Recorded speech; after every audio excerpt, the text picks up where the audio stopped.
नमस्कार बच्चों, आपका हमारे YouTube चैनल अनिष्क एकेडमी में स्वागत है।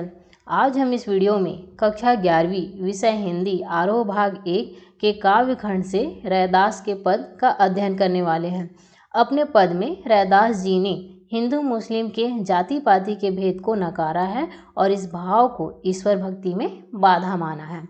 अगर आपने अभी तक हमारे चैनल अनिष्क एकेडमी को सब्सक्राइब नहीं किया है तो अभी तुरंत ही हमारे चैनल अनिष्क एकेडमी को सब्सक्राइब जरूर कर लें। तो हम देखते हैं रैदास के पद। रैदास के पद पढ़ने से पहले हम रैदास जी के बारे में जानते हैं।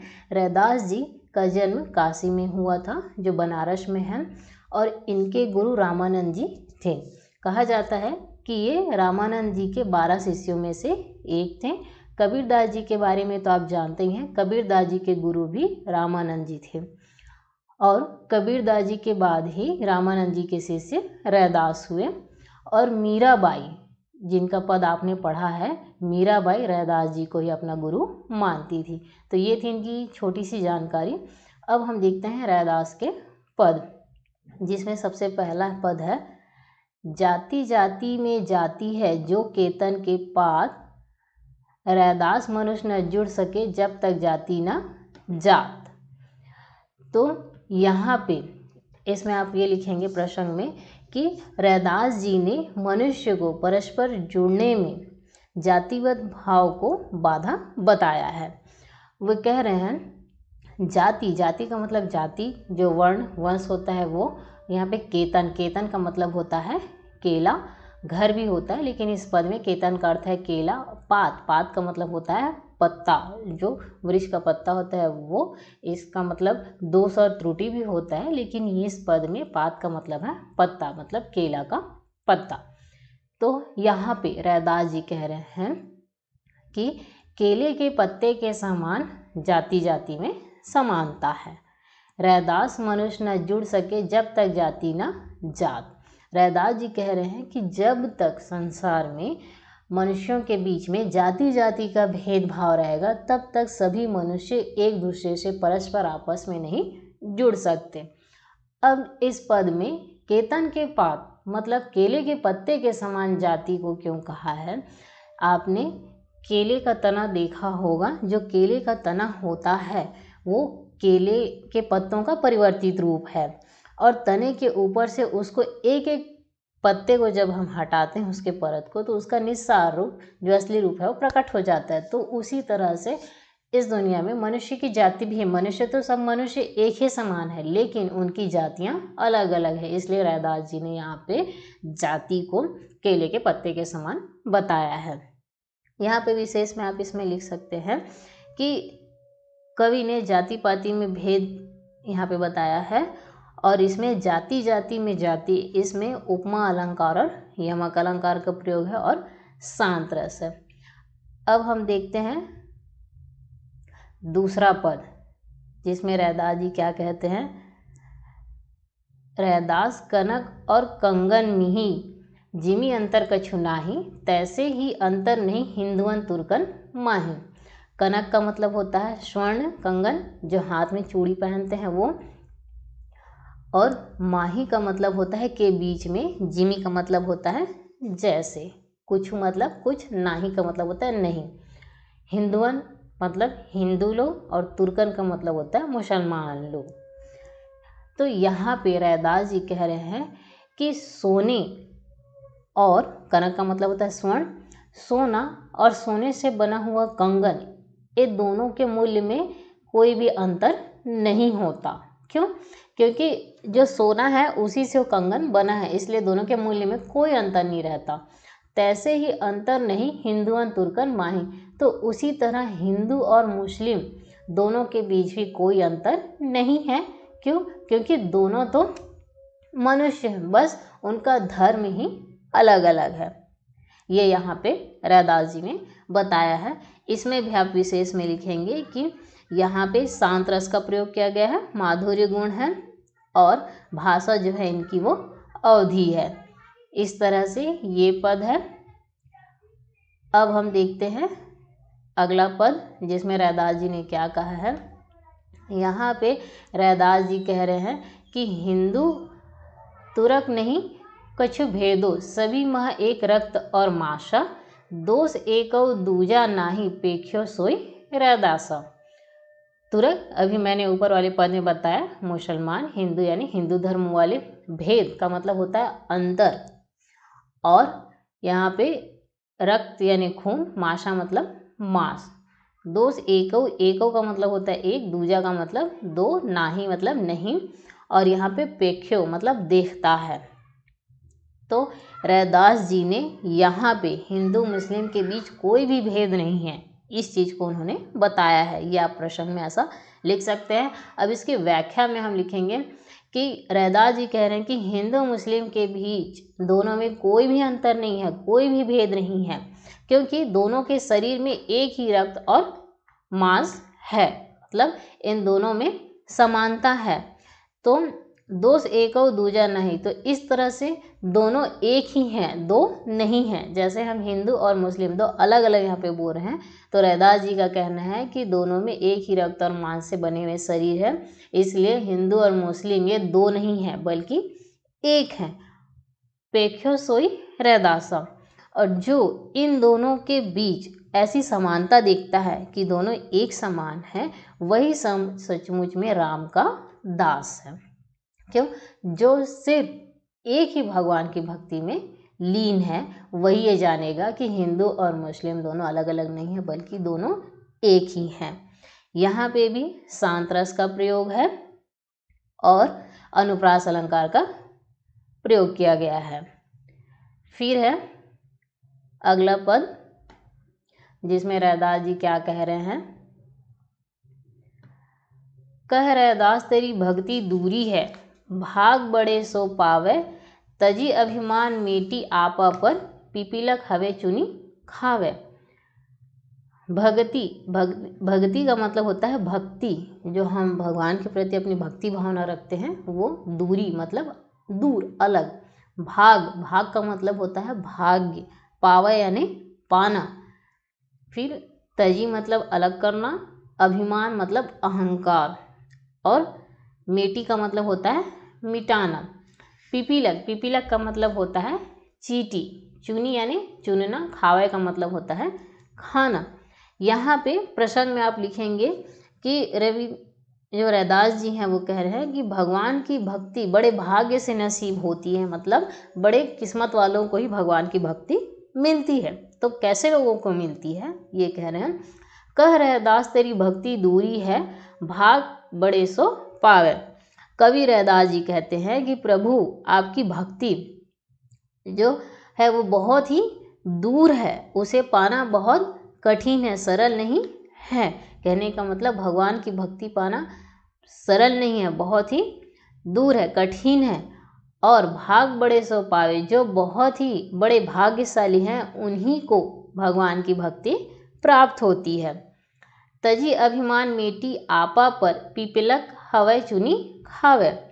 बोल रहे हैं कि यह जो भक्ति है वो किस तरह से, जैसे चींटी, आपने देखा होगा चींटी क्या करती है, छोटे छोटे जो अनाज के दाने हैं जैसे शक्कर या जो भी चीज़ है, उसके बारीक से बारीक कणों को पूरी तरह से खा जाती है। तो उसके समान अहंकार एवं क्रोध जैसे अमानवीय भाव हैं, उनको अपने हृदय से हमेशा के लिए अलग कर देने वाले मनुष्य को ही प्राप्त होती है। एक बार इसे मैं फिर से बता दूं कि रैदास जी का कहना है कि भगवान की भक्ति बहुत ही भाग्यशाली लोगों को मिलती है, उनकी भक्ति पाना आसान नहीं है। उनकी भक्ति कैसे लोगों को मिलती है, जिस तरह से एक चींटी एक अनाज के दानों को चुन चुन कर उसे पूरी तरह से नष्ट कर, मतलब पूरी तरह से खत्म कर देती है, खा देती है, तो उसी तरह से जो मनुष्य अपने अंदर के अहंकार, अभिमान, ईर्ष्या, द्वेष, ये सारी जो अमानवीय भाव हैं उनको अपने हृदय से हमेशा के लिए जो मिटा देते हैं, मेटी है ना, अपने आप मतलब अपने से मिटा देते हैं, तो उन्हीं लोगों को भगवान की भक्ति प्राप्त होती है। वैसे ही मनुष्य को भगवान की भक्ति प्राप्त होती है। तो यहाँ विशेष में आप लिख सकते हैं कि भगवान की भक्ति का पात्र बनना या भगवान की भक्ति को पाना आसान नहीं है। और इसमें भी आप लिखेंगे शांत रस का प्रयोग किया गया है, माधुर्य गुण का प्रयोग किया गया है। तो ये है इनका ये पद। अगले पद में रैदास जी कहते हैं, प्रभु जी तुम संगति शरण तिहारी, जग जीवन राम मुरारी। यहाँ पे इस पद्य में रैदास जी ने अपने पद के माध्यम से संगति के महिमा का बखान किया है। यहाँ पे कवि रैदास जी कहते हैं कि हे प्रभु आप ही, संगति का मतलब होता है साथ, शरण का मतलब होता है आश्रय, तिहारी का मतलब होता है तुम्हारा, जग जीवन यानी जगत जीवन, राम श्री राम भगवान, और मुरारी यहाँ पे भगवान कृष्ण को कहा गया है। तो इस पंक्ति में कवि रैदास जी कहते हैं कि हे प्रभु आप ही इस जगत जीवन के राम और कृष्ण हैं, और मैं आपकी कृपा भक्ति मतलब आपकी संगति के लिए आपके श्री चरणों के शरण में हूँ, ऐसा वो कह रहे हैं। उसके बाद कहते हैं कि गली गली गली गली को जल बही आयो, गली गली को जल बही आयो, सुरसरी जाय समायो, संगति के प्रताप महात्म नाम गंगोदक पायो। यहाँ पे कवि संगति की मतलब साथ की महिमा का बखान करते हुए कहते हैं कि ये संगति का ही प्रभाव है कि गली गली, जो गांव की गली गली होती है वहाँ का, बही यानी बहना, जल बही आयो आना, सुरसरी ये गंगा को कहते हैं सुरसरी, समायो मतलब समाना, प्रताप यानी पराक्रम, महात्म का मतलब होता है महिमा, गंगोदक ये भी गंगा जी को कहा गया है। तो कह रहे हैं कि गली गली का तुच्छ जल भी बहकर जब गंगा में समाता है तो गंगा का साथ पाके उसकी संगति के प्रताप से पवित्र गंगा जल की महिमा को प्राप्त हो जाता है, ऐसा रैदास जी कह रहे हैं। उसके बाद कहते हैं कि स्वाति बूंद बरसे फनी ऊपर, सोई बीज होई लाई। तो यहाँ पे वो कह रहे हैं कि स्वाति की बूंद संगति का ही प्रताप है कि स्वाति की बूंद जब फन मतलब यहाँ पे फणी सर्व के ऊपर गिरता है तो वो क्या हो जाता है, सोई बीज होई लाई। बीज का मतलब होता है विष। जब स्वाति नक्षत्र की बूंद फन के ऊपर गिरती है तो वो क्या हो जाती है, विष हो जाता है, मतलब उसकी संगति के प्रभाव में वो विष का रूप ले लेता है। उसी तरह से ओही बूंद के मोती निपजय संगति की अधिकाई, और वही बूंद किस में गिर जाती है, मोती निपजय मतलब सीके में, केले के सीके में पड़ जाती है तो वो मोती बन जाती है। सॉरी, यहाँ पे ओही बूंद के मोती निपजय संगति की अधिकाई, यहाँ पे बोल है कि सीप में जब वही बूंद सीप में पड़ती है तो वो मोती बन जाती है, संगति की अधिकाई। तो इस तरह से वो संगति का साथ पाके उसके प्रभाव को पा जाता है। तुम चंदन हम रेण बापुरे, निकट तुम्हारे आशा। अब यहाँ पे कवि कहते हैं कि आप सुगंधित, चंदन खुशबू आती है और रेण एक वृक्ष का नाम है, तो यहाँ कह रहे हैं कि आप सुगंधित चंदन वृक्ष हैं और मैं तुच्छ रेण, निकट तुम्हारे आशा, किंतु बड़ी आशा से मैं तुम्हारे पास आया हूँ। वो प्रभु कह रहे हैं कि आप तो सुगंधित चंदन के वृक्ष हैं और मैं तुच्छ सा रेण का वृक्ष हूँ, और मैं बड़ी आस लेकर, आशा का मतलब आशा, बड़ी आस लेकर आपके निकट आया हूँ। संगति के प्रताप महात्म आवे बास सुबासा।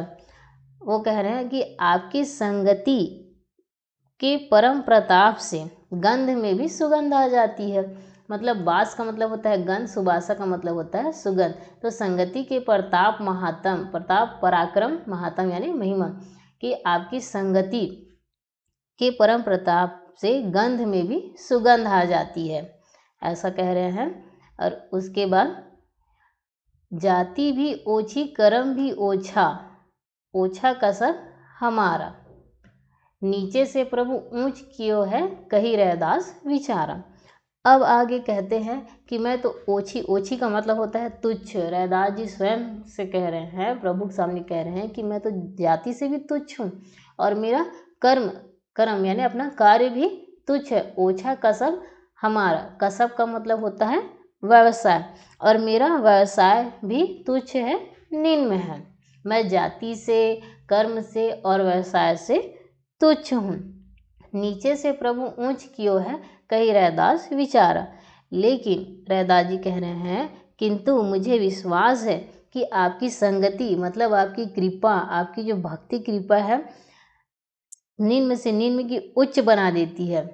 कि अगर मैं आपकी भक्ति कृपा में पा जाऊँ, आपकी भक्ति का साथ पा जाऊँ, संगति पा जाऊँ, तो मैं नीचे से ऊंचा हो जाऊंगा। ये रैदास जी का कहना है। तो यहाँ पे इस पद में रैदास जी ने संगति का प्रभाव बताया है। उन्होंने ये कहा है कि गली गली का जल भी जब गंगा में मिल जाता है तो वो भी गंगा जल की पवित्रता को, मतलब गंगा जल का साथ पाके उसकी पवित्रता को पा जाता है। उसी तरह से स्वाति नक्षत्र की बूंद जब सर्प के मुख पे पड़ती है तो विष बन जाती है, केले किसी के पड़ने से कपूर और शिव के मुख में पड़ने से मोती बन जाती है। तो ये संगति का प्रभाव बताया है। फिर वो कह रहे हैं कि आप तो चंदन के वृक्ष हो सुगंधित, लेकिन मैं मामूली सा एक रेण का वृक्ष हूँ और बड़ी आस लेकर आपके पास आया हूँ, क्योंकि आपकी संगति, आपकी भक्ति के प्रभाव में आकर मैं भी क्या हो जाऊँ, महान बन जाऊँ। उनके कहने का मतलब यही है।